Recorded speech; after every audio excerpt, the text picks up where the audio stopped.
Welcome back to our channel. In today's tutorial, I'm going to show you how to check if offsite ads are optional for your shop on Etsy in 2026.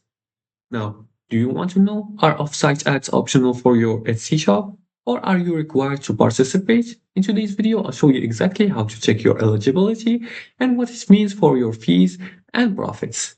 Now let's start by following these few simple steps. The first thing you want to do is to log into your Etsy account. You're going to open your web browser and type in the search bar Etsy. Then you're going to click on the website etsy.com. Once you're in the website, you're going to make sure to log in with your account. You're going to sign in with your account, or you can create a new account if you haven't already. And after that, you're going to click on your profile icon and click on the Become a Seller option to create your shop. Now, to set up your shop, you're going to click on the Shop Manager right here. And then you're gonna complete these informations. You're gonna enter your shop preferences. You're gonna name your shop. You're gonna enter the payment details, your billing infos, and your shop security. Then you're gonna go back once you finish setting up your shop.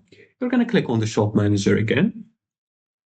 And then this time you will have the dashboard for your shop.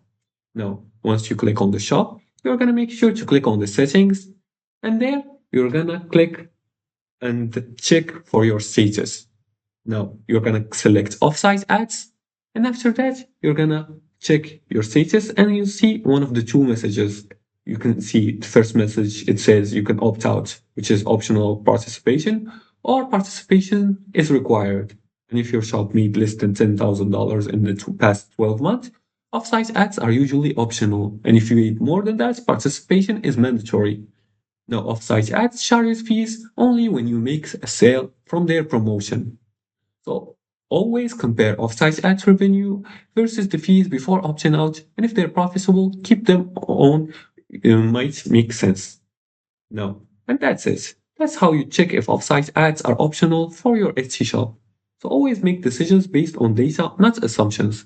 And if you like this video and found it helpful, please like and subscribe and leave comments below the video if you have further more questions about this topic. Thanks for watching and see you again in the next tutorial.